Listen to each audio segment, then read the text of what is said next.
these are offered every 2 weeks on Tuesday mornings at 10 o'clock.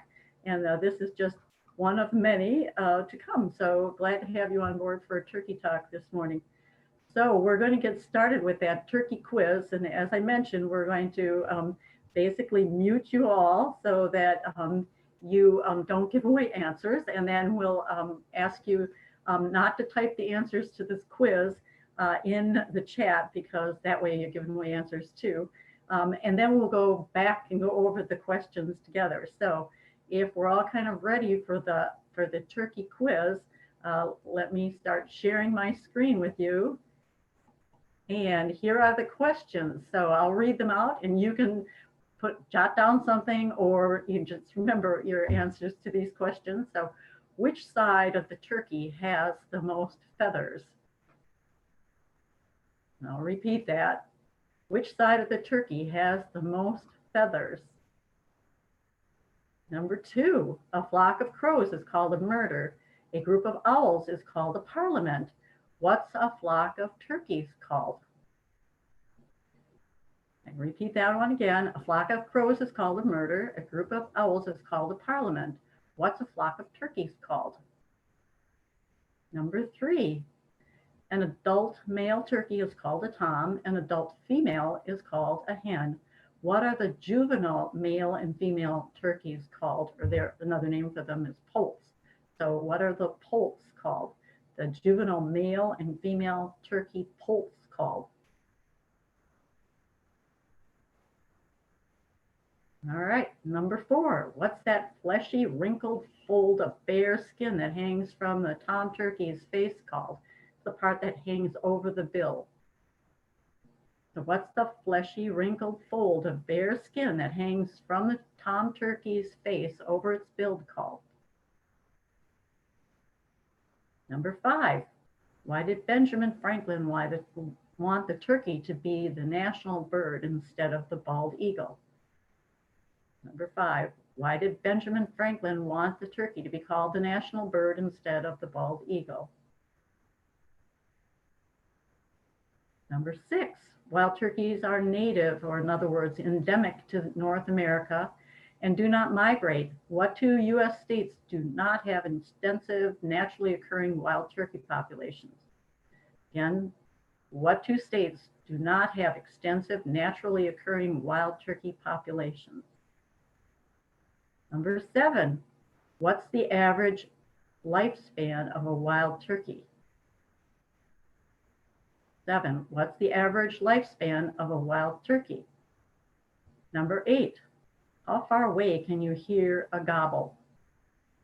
How far away can you hear a gobble? And by the way, you shouldn't be hearing gobbling right now anyways. Number 9, do male and female turkeys look alike?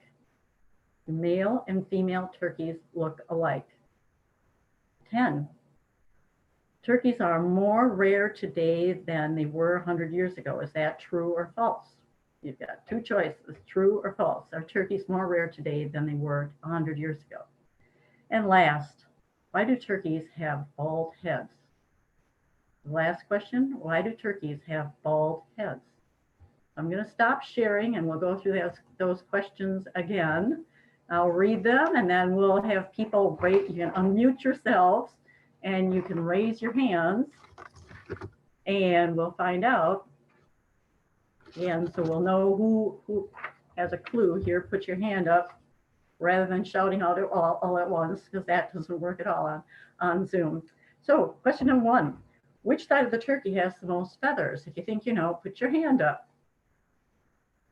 Looks like Deb knows. You can unmute yourself now, everyone.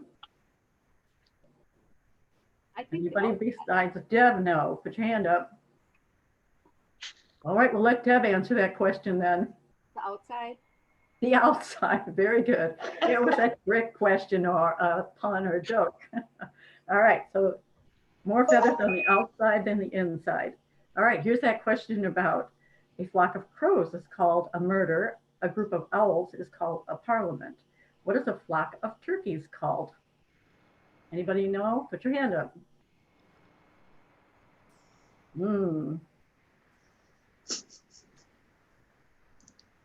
We've got lots of unsures.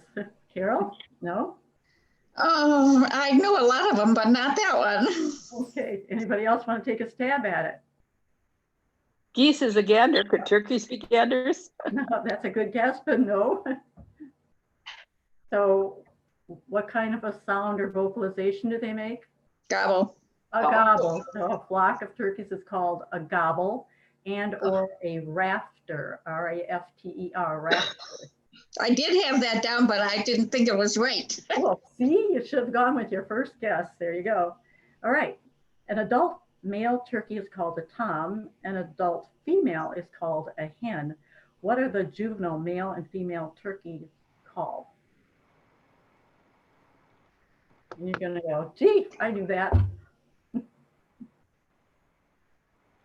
I think Deb knows. Want to guess? It's a guess, but a Jenny? Ah, very good. So the females are called jennies. If that's the case for the females, what are the males called? Johnny's. Oh, that's a good guess too. Nope, they're called jakes. So the male poults are jakes and the females are jennies. Those are the poults. All right, on to the next question. What's that fleshy, wrinkled fold of bare skin that hangs from a tom turkey's face over its bill called?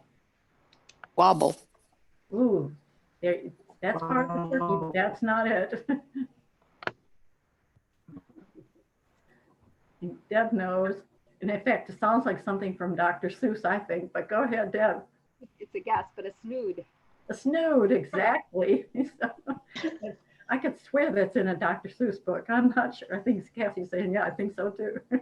All right. So why did Benjamin Franklin want the turkey to be the national bird instead of the bald eagle? I think Carol knows. Okay, go for it, Carol. The bald eagle is a predator, and the turkeys were naturally native to here. That's very true.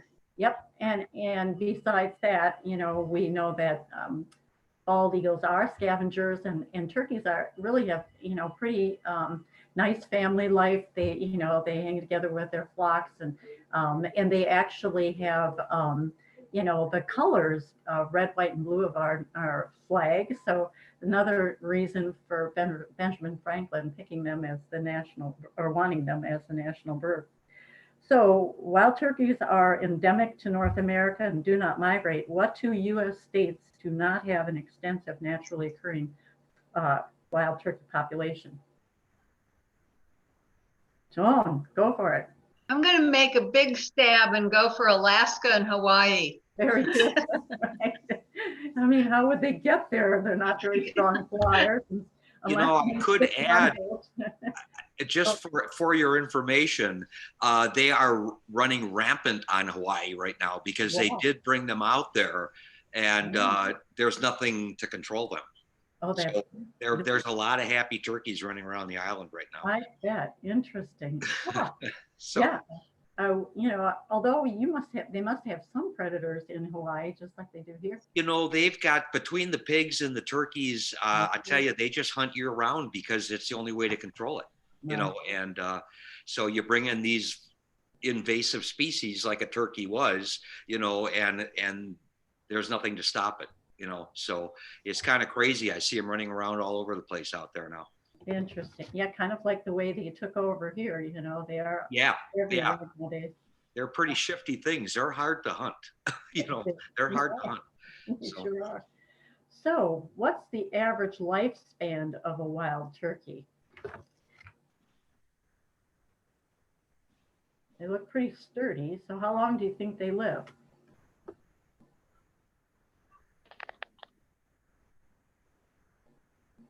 We know the lifespan of a domestic one is less than a couple of months, right?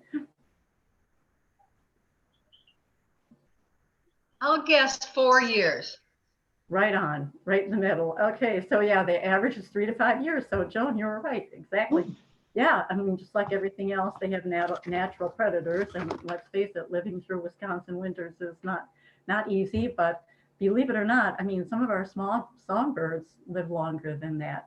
You know, with the map spanning, we have found chickadees and downy woodpeckers that have lived 7 to 10 years. So, you know, I'm surprised wild turkeys don't live longer, but, you know, they are a ground bird and, you know, there are a lot of ground dwelling predators. So that might be part of it.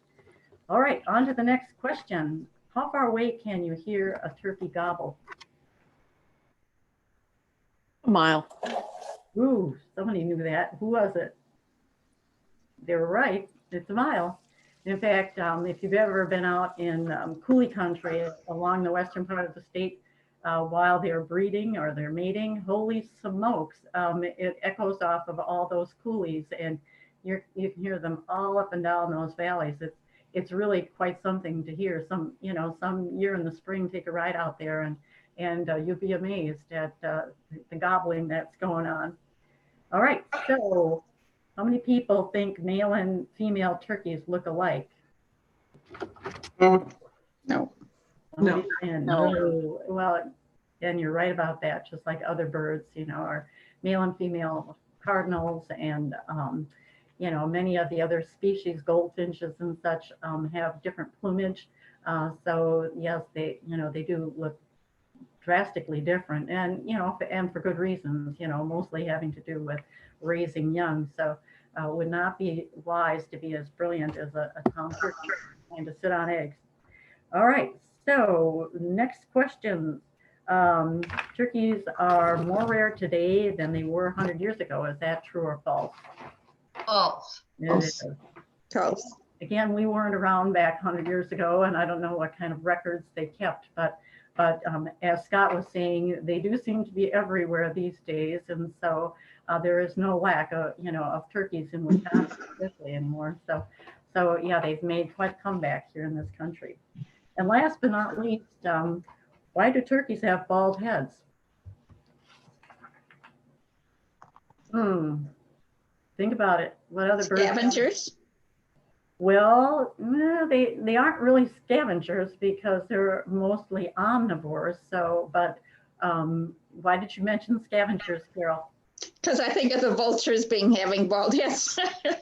True, and that's why they have bald heads, is because they're sticking their heads in carcasses and such. But that's true. But not necessarily the case for a turkey. Anybody else want to take a guess at why they have bald heads? Do they smell? They can smell. They have pretty, decent sense of smell, but think about when do they turn red, white, and blue?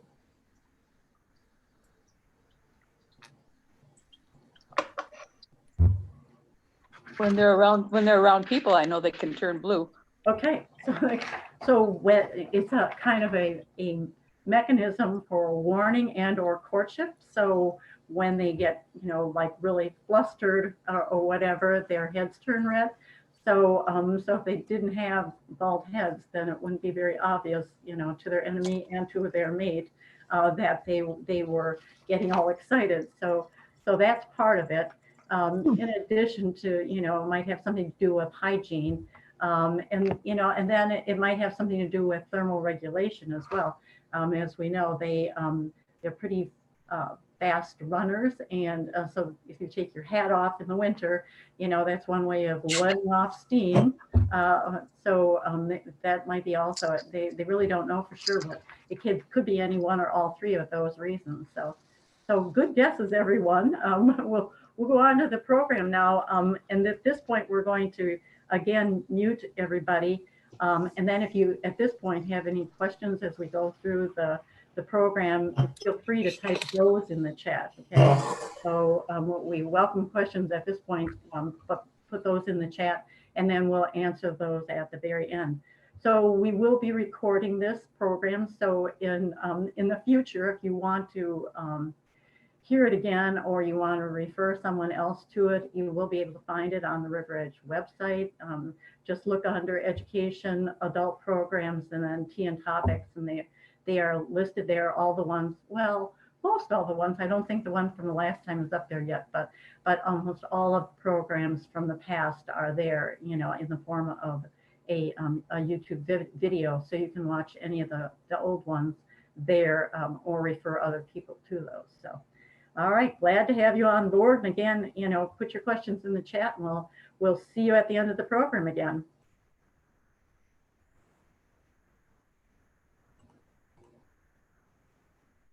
Here we go. All right.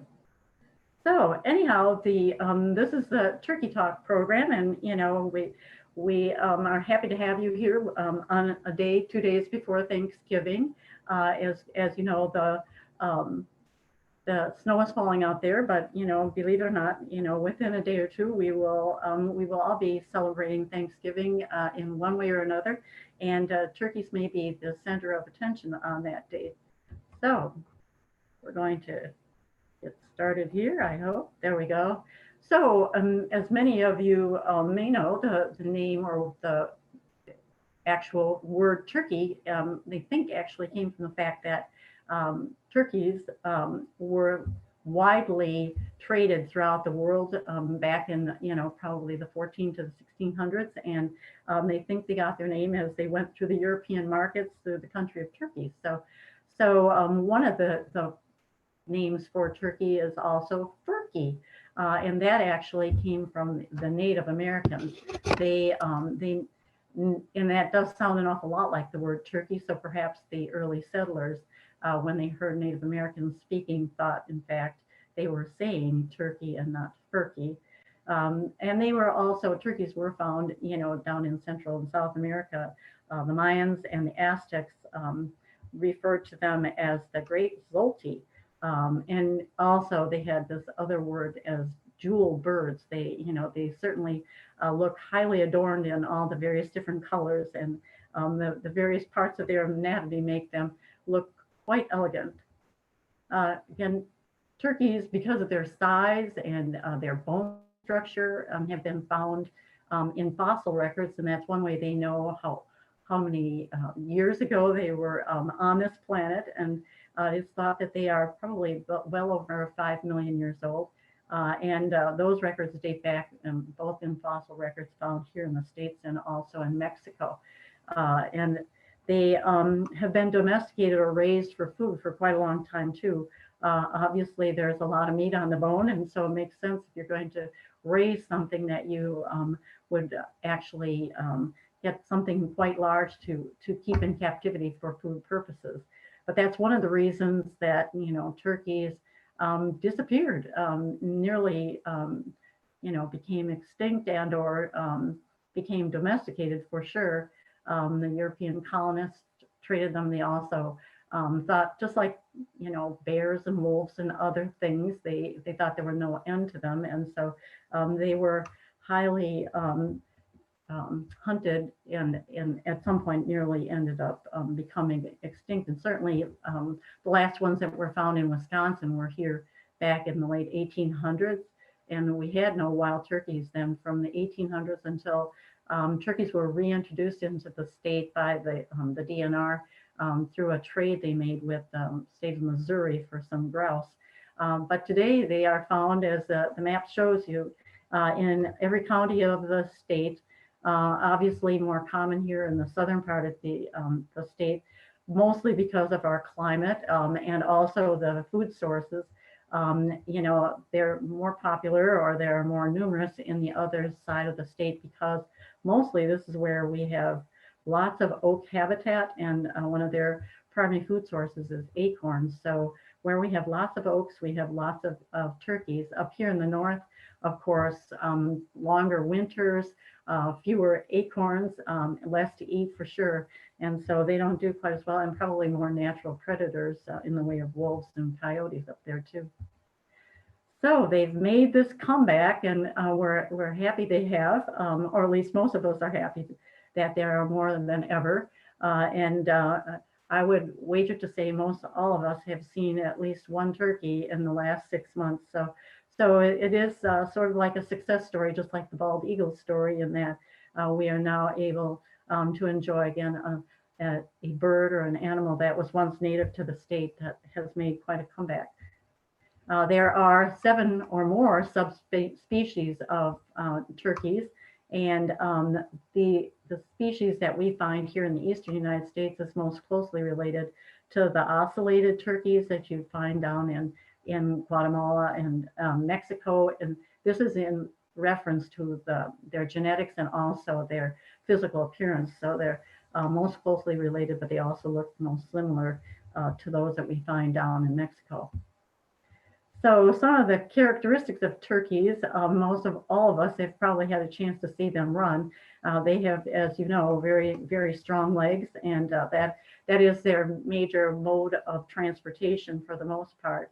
Not very strong flyers, but definitely can run very fast, up to the speeds of a sprinter when they have the opportunity or they're being chased or hunted. So in fact, we have a number of things that people have kind of grabbed onto when it comes to the fact that turkeys have unique speed. For one thing, they run these turkey trots all over the country around Thanksgiving. Most of those are fundraisers, but kind of goes back to the fact that turkeys really can run as fast as these sprinters in these races. But the dance called the turkey trot actually gets its name from the kind of the jerky motion that turkeys make when they're walking along, kind of a short jerky sort of a walk. So I guess both of those things, the turkey trot races, come from the fact they have speed, but also the turkey trot dance comes from the fact that they move funny. They have a pretty decent wingspan that is as large, if not larger, than an eagle, 4 to 5 feet in length, but they are not, and they are pretty fast flyers, but they can't maintain that speed or fly for very great distances because of their size and their weight. So this is only flying is used only in kind of emergencies or in certain situations like they're going over water or need to get into a tree. But they can't swim. I've never seen this. I don't know if anybody else has, but they are very similar to dogs, and they basically do a dog paddle. They pull in their wings and spread out their tail, and they can swim quite a distance in that mode. Hard to believe, but I guess it works for them. They can, as you know, roost in trees. The younger ones can't until they're a little older and can actually fly a little bit. But it's hard to believe that a bird that size and of that weight can sit on a branch, as this one is, and not bend over the entire branch. But yeah, it's one of their safety mechanisms in addition to their speed and sense of hearing, that they can actually get up off the ground and protect themselves from predators. They can hear, even though they don't have external ears like we do. We have these extra flaps that help to transmit the sound into our ears, but they have these little openings, auditory canals, that bring the sound into them. They are symmetric. In other words, the one on the other side is in the same place. So it's not exactly like an owl's hearing, where an owl has their ears offset to kind of triangulation, or use triangulation to get kind of zero in on the sound. But they are pretty good. They do have pretty good hearing. And in fact, if you were a turkey hunter or somebody trying to sneak up on a turkey, it would be very difficult because they hear you long before they see you, and they usually are long gone before you get anywhere near them. They have a pretty good sense of sight as well. They can see a lot better than us humans, and they can see nearly totally around, at least 270 degrees, mostly because of the location of their eyes. So again, that is one of their strengths when it comes to protection as well. But because of the location of their eyes, they don't have very good depth perception. There's that snood that we were talking about before. It does seem like it should have a function, but nobody at this point actually knows too much about that snood and what it does for the turkey, other than perhaps warming its nose on a cold day. But they, again, and may interfere with their actually sense of smell, which is not all that good either. So it's an interesting piece of anatomy, and perhaps it does have something to do with courtship. People just don't know for sure. The turkeys, again, have a lot of different vocalizations. Those of you that have spent any time in the woods know they have not only gobble, but they do clucks and purrs, and also some putts. And if you hear that putting sound, that usually means they're about to take off or start running. So anybody that has been out in the woods and has tried to sneak up on them, if they start hearing some of these, the clucking usually comes first, where they're starting to indicate to the other birds in their flock that there's some form of predator or something nearby, and then that's when they're about to take off is when they start to actually putt. So again, that gobbling sound can be heard quite a distance, and especially when it's very quiet. Somebody's leaving a message for me right now. Thank you.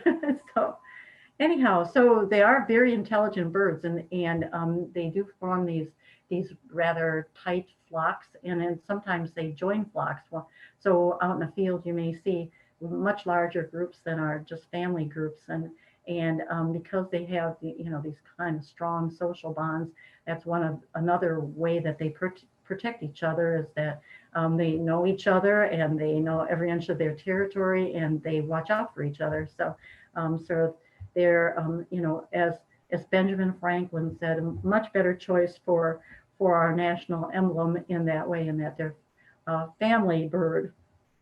So they have quite a varied diet. This happens to be for the subspecies from the Rio Grande, but even so, our own wild turkeys from Wisconsin have a similar sort of diet. As you can see, in the summer months when vegetation is available, they're eating mostly grasses and seeds and nuts and fruits. But as they get into the fall, then they start bringing into their diet a lot of other things to bring in some more protein, including insects and snails and other such things. So they are opportunistic, basically eating anything they can find. But the additional protein in the winter is important, especially when they can't find the acorns, which are a big source of carbohydrates for them. So a little bit about their anatomy. As most of you are aware, they have this, at least the tom turkeys have the big fan, and that's made up of about 18 different feathers. They're called rectrices. That's the name for them on any bird, the tail feathers. And then, various other body parts, including that snoot again, that's hanging over the nose. The wattle is also known as a carbuncle, and there are several sets of those. And then the male birds, or the toms, have beards, and they also have the spurs. So important differentiations between different parts, because the males and the jakes look a lot different. And if you were a turkey hunter, you would need to know that for licensing purposes. So the turkeys have, as you can see, a lot of feathers, well over 5,000 feathers. And then they look much bigger than they actually are. So females are quite a bit smaller, only weighing probably 10 or so pounds when they're adults, and the males can get 20 or more pounds as an adult, depending on their diet. So again, a little more detail about the bird's anatomy. Again, the beard itself differs depending on age. The carbuncles, again, are that wattle part, and that is also the part that they engorge with blood when they are mating and or in battle. And again, they have these rectrices, which are, again, if you were trying to tell the difference between a jake and a tom, those would be important parts to look at. Their entire breast and body is covered with basically contour feathers, and that's what helps to keep them warm. And below those would be, the pin feathers or the little down feathers. And again, the primary feathers in the wings, as you can see here, when they're strutting and or in various different displays, actually drag on the ground. So oftentimes they are rounded off because they've been dragged over the surface. So again, here's the difference between the males and the females. And the young jake looks an awful like the hen until they're older. Both of them lack the beard, unlike the tom does. And neither of them have the spur, but the tom, the adult male bird, has the spur. And when it comes to those retrices or tail feathers, the Jake has longer feathers in the middle, unlike the adult tom turkey does. So, and those wing feathers again are oftentimes kind of battered and rounded because of them dragging them. Again, the difference between the gobbler or male tom turkey and the hen, you notice she doesn't have that snood or that big fleshy part over the nose, a very little one, and she's got feathers all the way up to her bill, unlike the adult male does. So again, this is probably part of her camouflage when she's sitting on the nest, and also may help keep her warm, where he seems to be able to keep his head warm just by blood flow, basically. And males have the darker plumage, and the females are more of a tan or dull brown. Again, the difference again here gives you more, exact information about it. But if you were to look at those, and maybe if you even find the contour feathers from both of the birds, the males are going to have the dark edge on those contour feathers, and the females are going to kind of have a buffy brown kind of edge to those feathers, again having to do with their overall plumage. And then the difference between the two with, again, no spur and no beard on the females. People can actually tell the difference between the tracks of turkeys if you get good at it. Of course, the younger birds are going to have smaller tracks. The adult male turkey can have a track that's over 4 inches in length. And if you're into tracking turkeys, the scat from a gobbler or a tom turkey is going to be J-shaped, and the scat from a hen is going to be more spiral. And that has to do with the digestive tracts of the two birds. A female has, more folds or crevices in her digestive tract, and that's what causes the spiral in her scat. So, one of the reasons that male turkeys have that spur is a defense, and also probably has something to do with their mating behavior. Younger birds don't, the females don't have them at all. Then jakes have much smaller ones, less than an inch. But an adult tom turkey can do real damage with that spur, and so anybody that's been anywhere near a turkey knows that you need to give them a wide berth, or you're in for a big injury if they get you with that spur. So mating time. Most of us are probably aware, just like other birds, like our songbirds, that the turkeys mate in the spring, and it's quite a big deal. All the birds stay together in these flocks throughout the winter months, but those flocks start to break up at the end of March, and then that's when the gobbling begins, and the actual mating begins end of May or end of April and into May, and that is actually coincides with the hunting season for the turkeys. Usually the hunting season runs from about the 15th of April to around the 15th of May. And from what I understand, the turkey hunting, they can only hunt until noon, which gives the birds a chance to rest or relocate or whatever. And I think they aren't allowed to hunt them on probably Sundays. There's one day of the week that they aren't allowed to hunt, but one way or the other, it's about a full month that they have permits. Usually, if you get a turkey permit, it's only for a week, but that whole turkey hunting season in Wisconsin lasts about a full month. Then as they go into the end of April and in May, that's when they're mating and having their young, and then the young are together in these basically family flocks through the summer months, and then the male gobblers join them as they go into the winter. And there's an additional hunting season in September and October.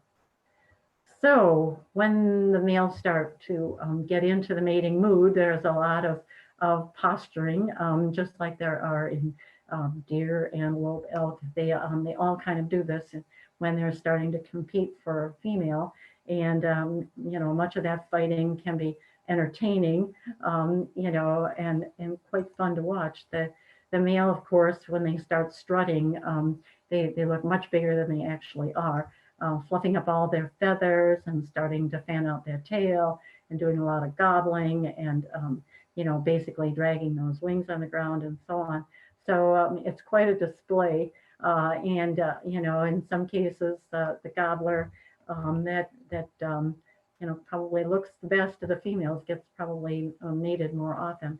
Oftentimes when they mate, they actually can kind of, not only are they in full display, but they actually do this kind of chest bumping, which you see in other animals as well.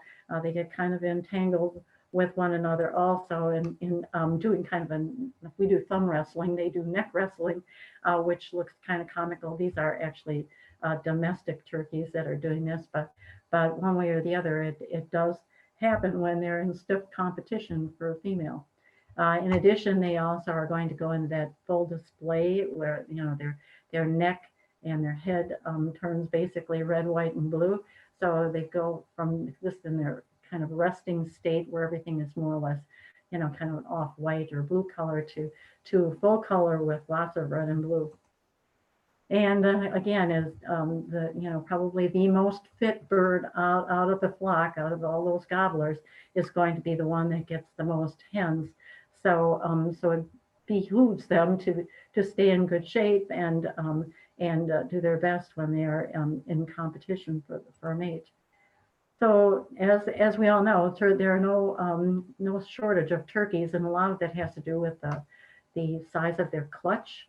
You can see here that they have quite a number of eggs in their clutch, usually somewhere between 5 and 20 eggs.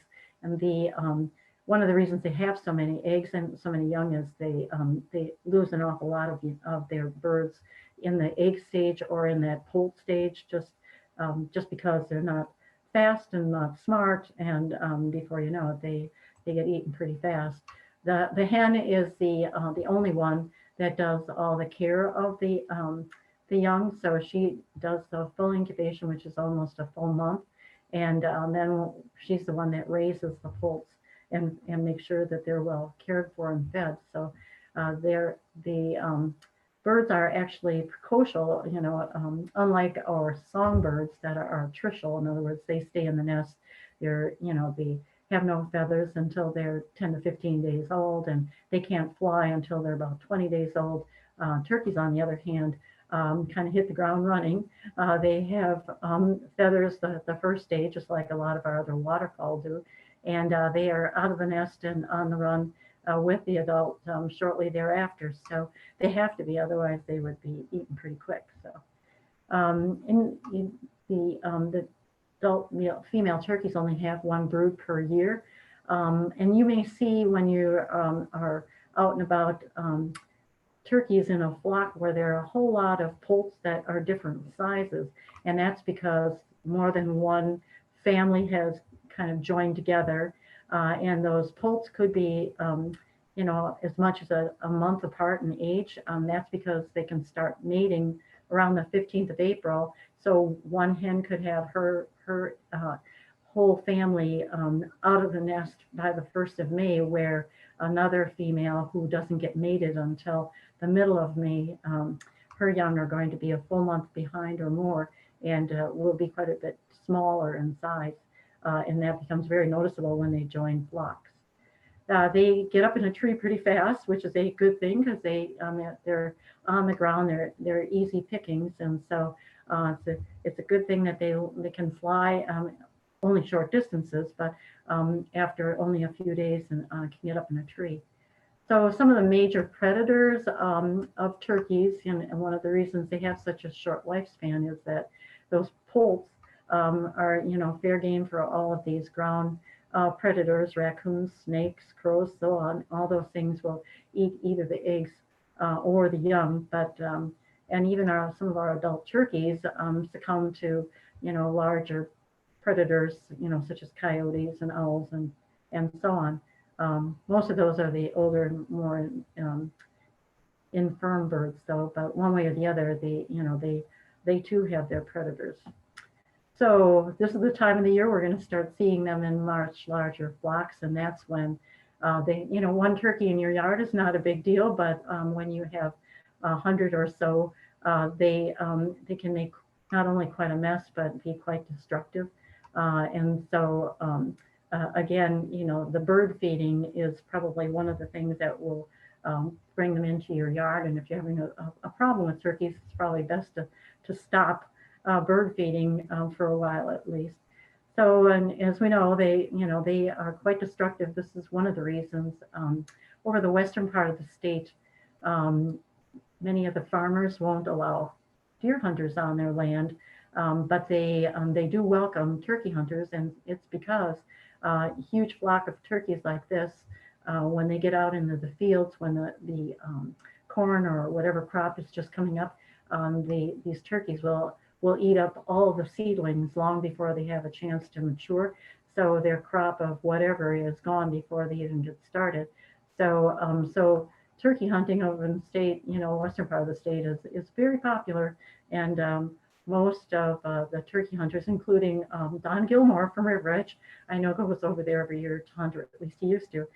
So it's mostly because they have we have a lot of turkeys here. They seem to have quite a few more over there, and that's because they were introduced there first.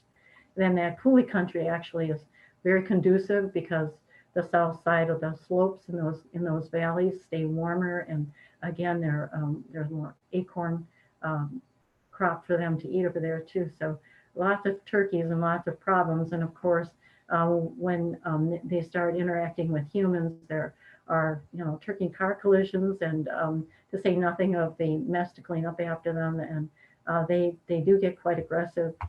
There was a special on TV not too long ago about a guy who raised a whole brood of turkeys, and once they got to be mature birds, he got attacked by one of the birds that he thought was his favorite pet. So different things that you can do if you're starting to have turkey problems. Of course, the first thing is just harass them a little bit, go out and chase them, or let the dog chase them a little bit, or make a lot of noise. Of course, you can fence off if they're getting into gardens or whatever, fence that area and keep them out. Some of the repellents, just like you use to keep, whether it be rabbits or deer out of your yard, some of those coyote smells or whatever that you might put out might also deter the turkeys. And of course, if you keep your grass cut, and don't feed the birds, that might also be enough to deter them. And of course, the last resort, if you're having a huge issue, would be probably lethal control. And of course, you can't shoot them unless you have a tag. So, and again, you can't do that in city limits. So that may not be an option for most of us that live in town. So if you were a turkey hunter, this is one of the most dangerous times of the year to be out in the woods. Frankly, even Don Gilmore has mentioned that one of his hunting buddies did get shot by somebody else in their party because you're wearing camouflage and you're making sounds like a turkey. And of course, another turkey hunter that isn't paying too much attention can zero in on you as a target. So it's really important, not to wear red, white, and blue. If you happen to have bagged a turkey when you're carrying it out of the woods, be sure not to carry it over your shoulder, because that's another good way to get shot. And of course, stalking a turkey and gobbling would be also not recommended, because again, you're going to be perhaps mistaken for a turkey. So at this time of the year, many of us are having a domestic turkey for Thanksgiving dinner, and as we know, they are bred to be big, and so that's one of the reasons they are not. And most domestic turkeys can't fly, and they most of them can't walk very well either because of their size. One of the reasons people eat them, of course, is because their meat is high in protein and kind of low in fat. If you're eating the white meat, of course, it has less fat in it than the dark meat. But the amino acids that are, people have referred to them as tryptophans, are the chemicals that are going to make you drowsy on Thanksgiving days. So if you feel kind of sleepy after Thanksgiving dinner. It's no surprise because it's the amino acids in the turkey meat that made you sort of sleepy. One of the drawbacks to having a domestic turkey for any reason would be the fact that they are, raised in these large groups, and oftentimes there are a lot of diseases, and because of the diseases, they are treating them with antibiotics. So many people have resorted or have turned to eating organic turkeys, if you eat meat at all, and or a wild turkey. Wild turkey is a little more interesting to fix because they don't have all that fat on them. So you need to actually use some kind of a method to keep a lot more moisture in the turkey meat because they have not been injected like your Jenny O or your other various brands of like butterballs and so on have been injected with fats to keep the skin and the meat moist. The wild turkey meat or organic might not have that much fat in it. So some other fun facts about turkeys. Most people, if that are meat eaters, eat well over 18 pounds of turkey a year, and here in the States we really have a huge kind of business that kind of revolves around turkeys to the point where it's well over $1 billion a year. And most of you probably know that the president every year usually pardons the turkey, and that tradition started back with President Lincoln. And he actually pardoned the Christmas turkey, and it wasn't until Jack Kennedy came along and he actually was the first one to pardon the Thanksgiving turkey. And if you're having a choice between whether to have either tom turkey or hen turkey for Thanksgiving, it's the older tom turkeys that have better tasting meat, probably higher quality. And then if you're eating the female, the hen, it's the younger ones that taste better. So who knows why? I'm sure it has to do with their various behaviors. Many people, kind of at Thanksgiving fight over the wishbone, and that's a long-lasting tradition. Whoever gets the bigger end of the bone when they try to break it is the one that is supposed to have good luck the rest of the year. And probably the biggest turkey that they have found on record in domestic turkeys, that is, was over 86 pounds. That bird probably couldn't even get up off of onto its feet. So that's the end of the program, and I hope you've got some good questions that we're going to now take a look at in the chat. And so let's see, and we can unmute everybody if you unmute yourselves now. And we'll go into questions, and if we have any, let's see. Some of us have answered the questions from the quiz. All right. So if you have a question, kind of raise your hand, and we'll get to you. So anybody need? Scott, what would you like to know, Scott? Mary, I kind of flew through on that one slide. It said the turkey is in the pheasant family. Yes, it is. So yep, both obviously ground-dwelling birds. Again, many of their structural plumage does that, the strong legs, the very fact that both birds are not strong flyers, and some of those things are things that make them similar, not only behaviorally, but also they, genetically are similar. So yep. What other bird besides turkeys and pheasants are in that family? I'm just curious if you know of another, or not here in the States, but there are around the world different birds that belong in that same group. So Okay. Pheasants, I think actually originated. I don't know that we have native pheasants. Most of the ones we have been brought over from places like Manchuria and places on that order. So there are other ground-dwelling birds in other countries. And that's kind of where they got their beginning. okay. What about chuckers, Barry? Chucker is a ground-dwelling bird, but that also is not native. Oh, okay. Anybody else? How many people have turkeys in their backyard or have seen a turkey at some point or another? I live smack in the middle of West Bend, right close to the high school here. And I was amazed that one day I saw one walking right through the backyard, so they are everywhere. I mean, if you have habitat anywhere near you, Parkway, City Park, not too far, the high school is over here and they have a school forest. And I'm sure those are all places where they are finding shelter, but they have large territories, 1,000 acres. So running through the backyard is just, part of their territory. How many people having turkey for Thanksgiving? Raise your hand. Or don't you I know? don't know. It's a Mary? yeah. Oh, I just put this in the chat and maybe it's a very obscure question, but if the turkeys have acres and acres and acres and acres of habitat around me, why do they get up on my wood deck and gather there and stay there and poop there and hang out in the wide open space of my wooden deck? Good question. So are you a bird feeder and or do you have pets? And do you leave your dog dishes out and so on in the backyard? No, no pets. There are bird feeders fairly nearby. Okay, so some of it is the fact that you've got that food there, and that's just easy pickings for them.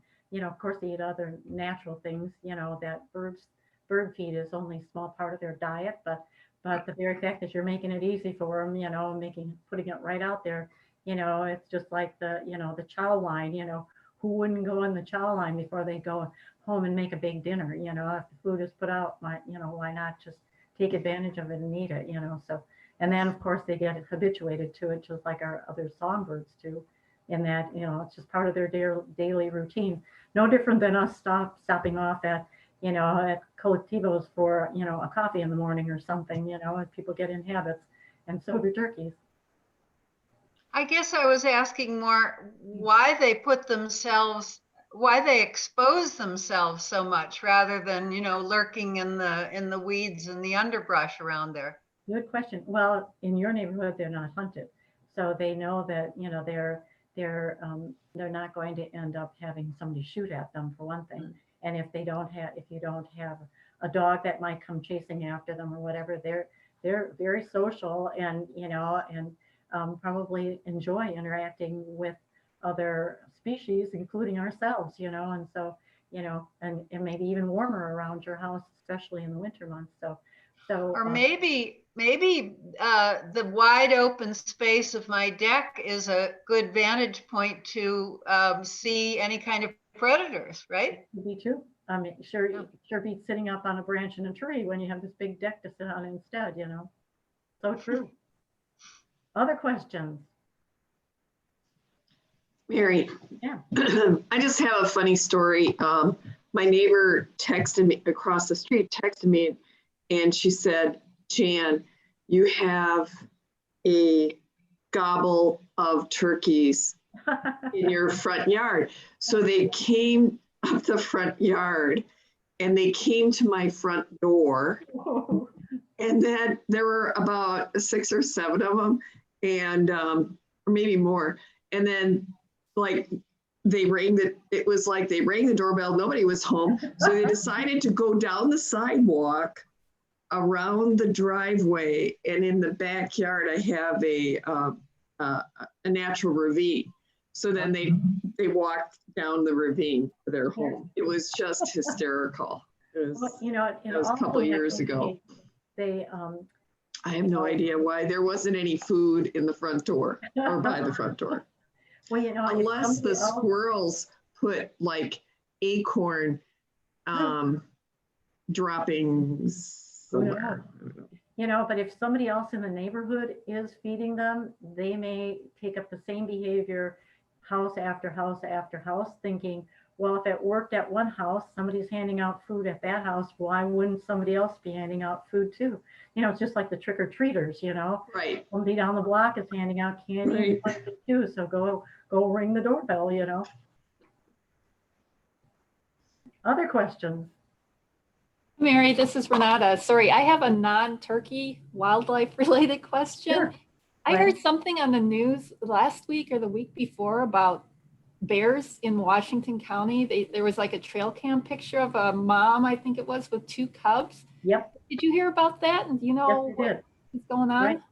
Yep, they were found. In fact, my daughter used to live right near there in Kewaskum off of Highway 28, and it was a sow with 2 cubs. And you know, as we know that some of these animals, basically, you know, once they get into the rut, the mating time of the year, oftentimes they are, you know, kind of moseying around the neighborhood, different places to find new habitat, especially, you know.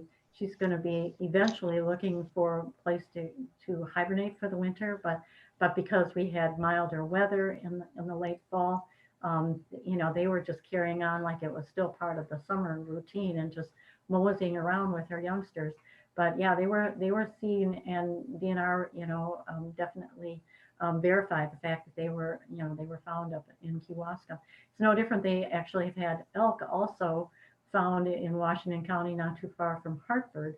And again, unusual, but you know, the fall of the year, these, you know, sometimes they're younger animals that are just kind of exploring, out looking for new habitat because perhaps they're getting kind of booted out of their own territory by a stronger male or female, you know.